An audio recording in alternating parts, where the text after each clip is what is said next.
Hey everybody, it's Craig Borath. Welcome back to the Great Ungaslighting. Do you remember the cartoon The Far Side?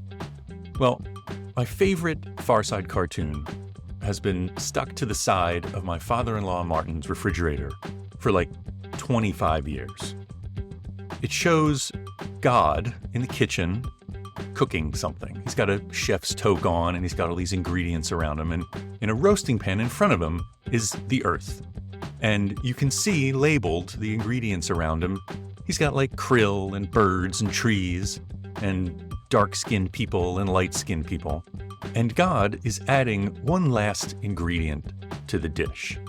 He's adding just a dash, just a pinch of jerks. And he's thinking to himself, and just to make things interesting. I realize this is just a cartoon, but I think Gary Larson was onto something, showing that there's really just a pinch of jerks among us on Earth. And yet, if you ask people, almost everyone will say that jerks are everywhere. You're just constantly encountering them throughout your day. But I would argue, though, that we're making a mistake. We're overestimating the number of jerks that actually exist. It's something that I'm calling the Rampant Asshole Fallacy. We think there are many more assholes than there actually are, and I can prove it. To find out how, stay tuned for the Great Ungaslighting.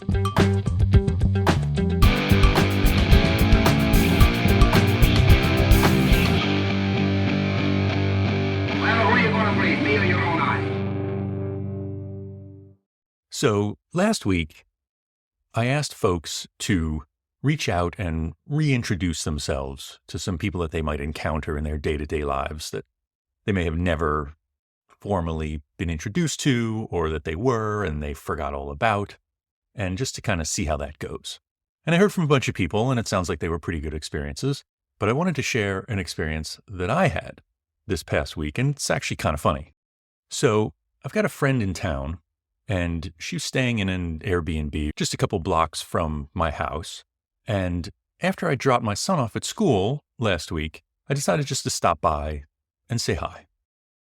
So I pulled over up the street and I noticed that it was permit parking on that street, but it was early and I was only going to be there for a few minutes, so I assumed I was safe. I went over and to say hi and just to kind of chat for a little bit. And as we're talking, I notice out of the corner of my eye, I can see the little meter vehicle rolling by up the street, and it stops right in front of my car. I was like, oh shit. So I ran out the front gate and up the street. And as I was running, I noticed there was someone talking to the meter guy for a second. And then he left and I arrived and I was like, oh man, I'm really sorry. I was only here for a second. I was just talking to a friend, and he was super nice. He said, I haven't started writing up the ticket so I can let you go, but next time just park in the driveway or park around the corner where it's not permit parking. And I was like, oh, thank you so much. And then I realized I kind of recognized this guy, and I was like, don't I know you from somewhere? And he said, yeah, from the stairs where we work out 3 or 4 times a week. And I realized I see this guy. He's like the guy that I need to introduce myself to, because I see him 3 mornings a week. And we chat a little bit, and I never got his name. He never got my name. And it's a little weird.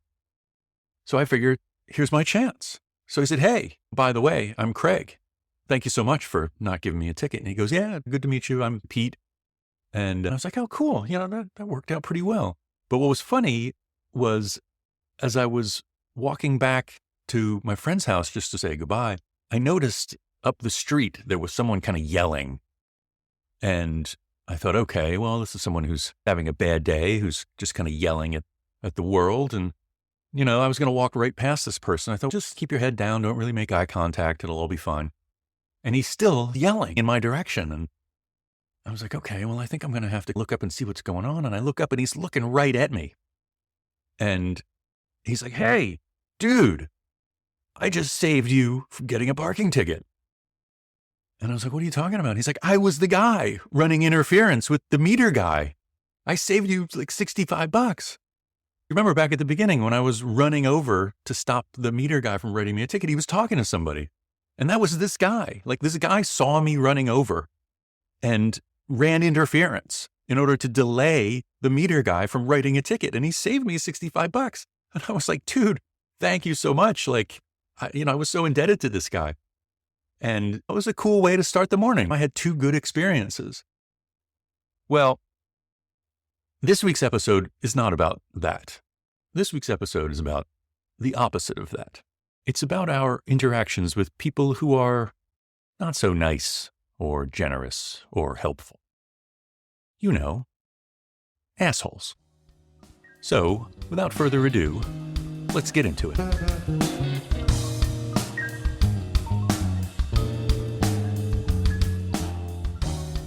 We're going to talk a lot on this show about biases that humans have and how many of them have been exploited by gaslighters for thousands of years.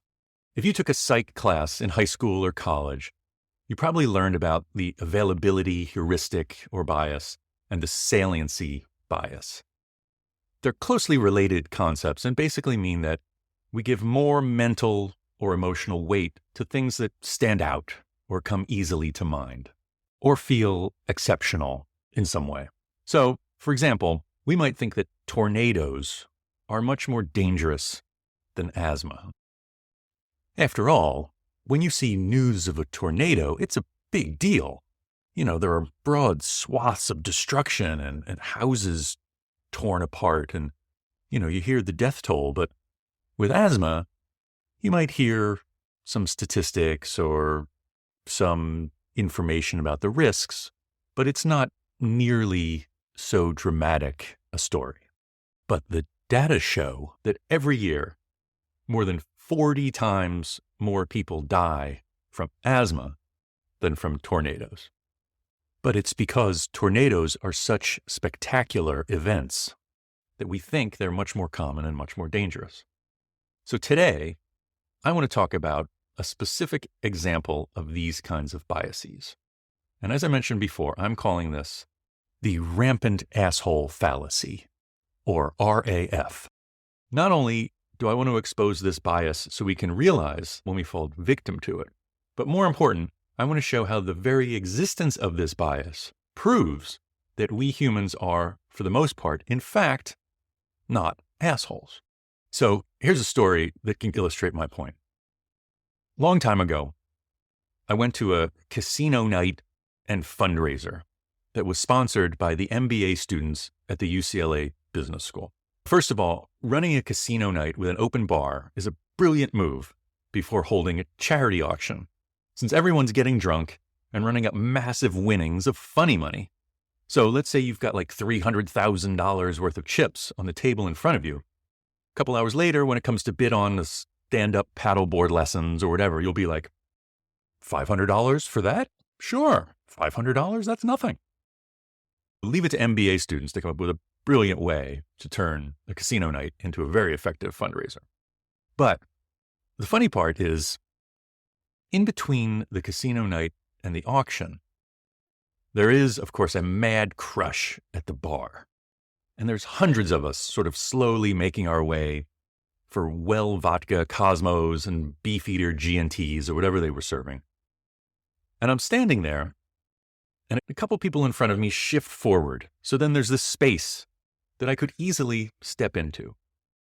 But I notice over my left shoulder, there's a woman kind of turned sideways in the crush. And I turn slightly towards her and I gesture for her to go ahead of me. After all, what's it going to cost me? 5 minutes? But what I hadn't anticipated is that when I turned to my left, that opened up a small space behind me.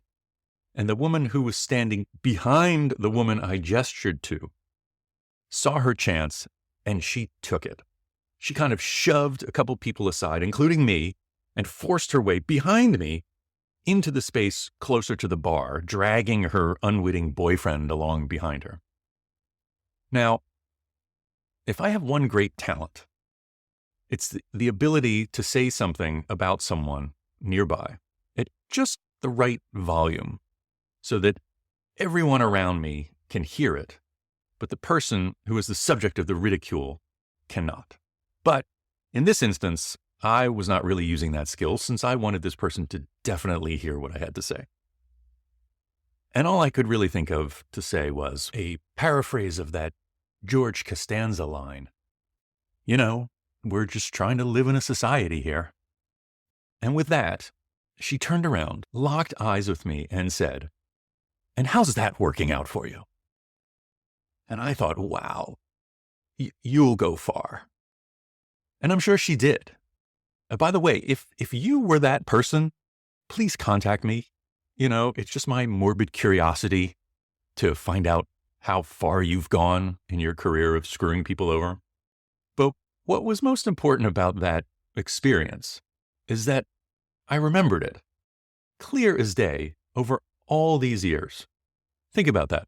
Of all the things that happened that night, or even that year, one of the most salient memories I have is of some asshole who just couldn't care less about other people and just butted her way in front of me when I was trying to do something nice for somebody else.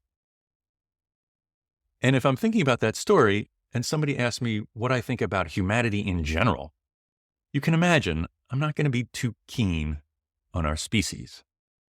So when I started thinking about this podcast, I immediately thought, I have to tell that casino night story. And as I was thinking about that event, I remembered something that I'd long since forgotten.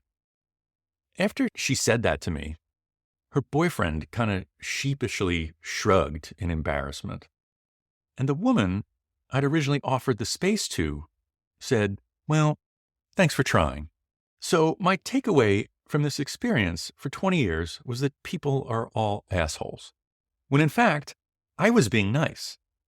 The woman I was being nice to was thankful.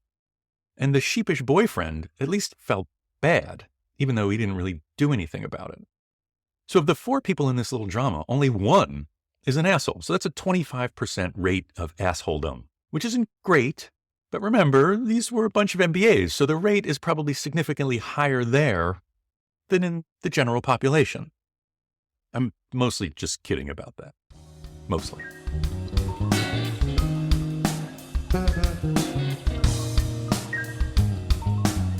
So, we now know how the rampant asshole fallacy works.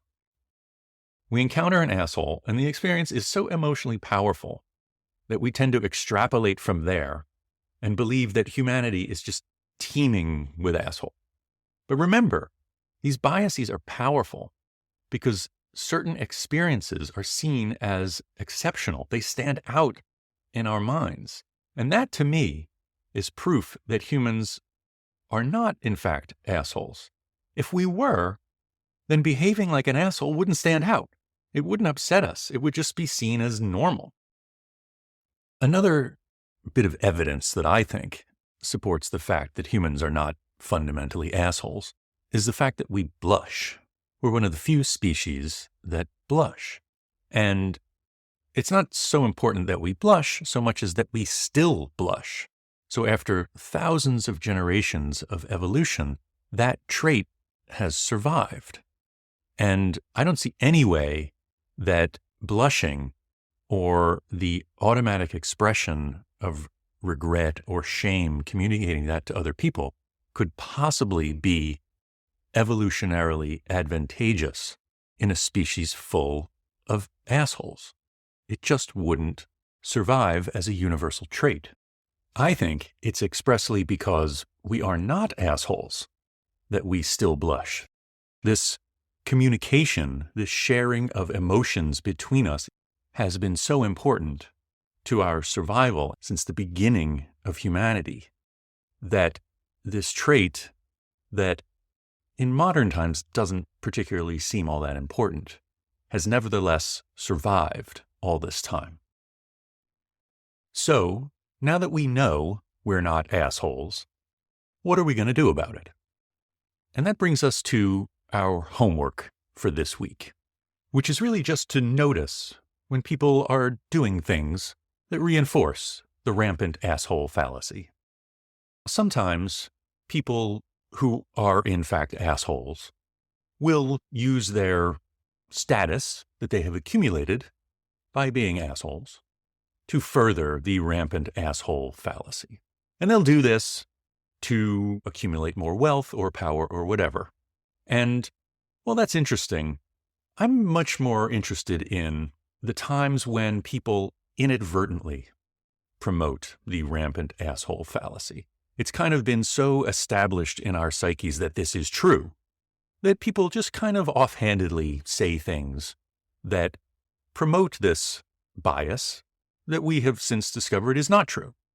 And this happens a lot in books and TV and movies.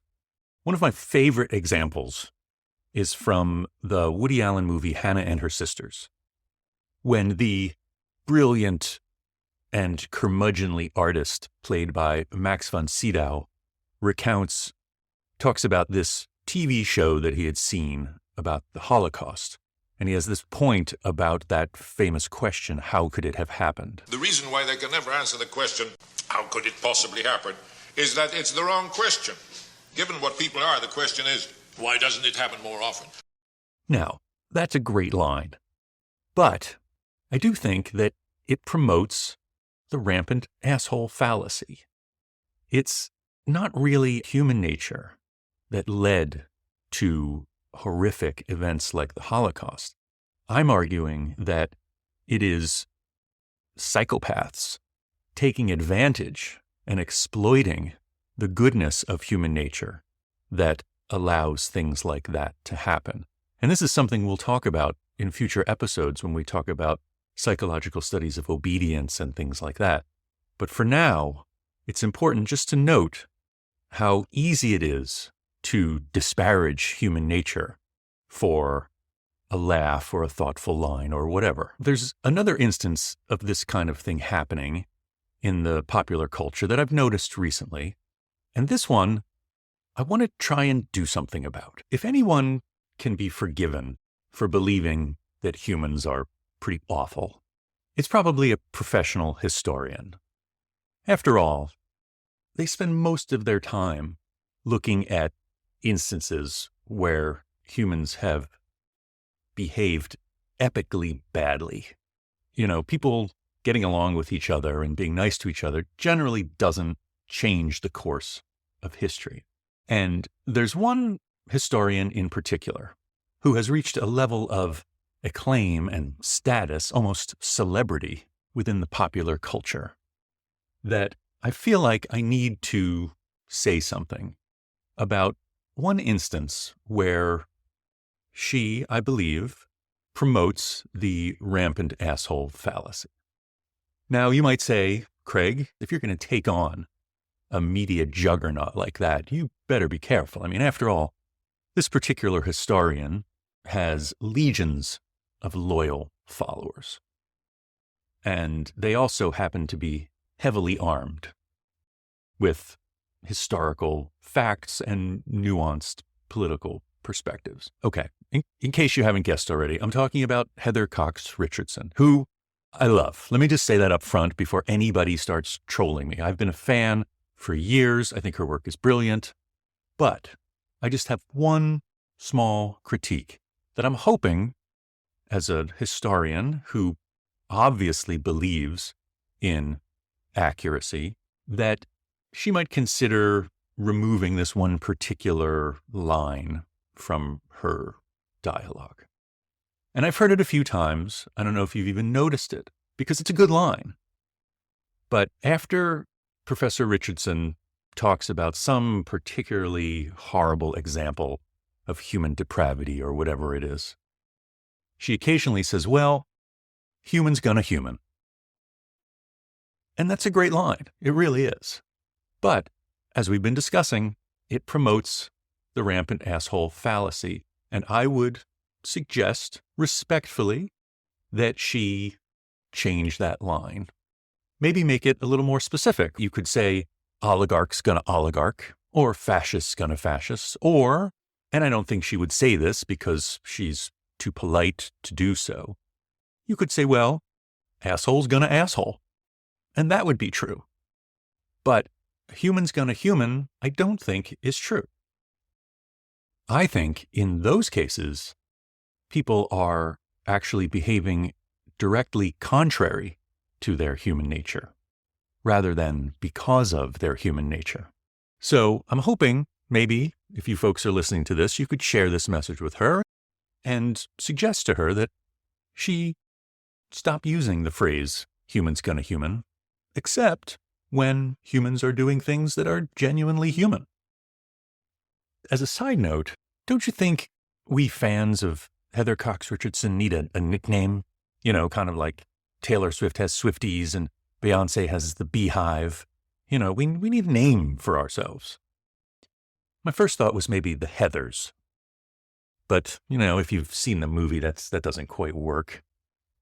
Or maybe Coxswains for you rowing fans out there, but that's also not quite right. And then I thought, well, Professor Richardson isn't originally from Maine, but she lives there and she seems to embody much of the spirit of the state. So I went back and looked for some famous women in Maine history. So there is famous novelist and abolitionist Harriet Beecher Stowe. So maybe the Stowaways could be a cool nickname. But probably the best person is Margaret Chase Smith, who was both a congresswoman and senator from Maine in the 50s, who in June of 1950 gave a blistering speech called A Declaration of Conscience, in which she went after fellow Republican Joseph McCarthy, denouncing, quote, the reckless abandon in which unproved charges have been hurled from this side of the aisle. Now that kind of independent trailblazer seems to really mirror Professor Richardson's spirit and efforts for our country. So after Margaret Chase Smith, maybe the Chasers, the History Chasers, the Truth Chasers, something like that.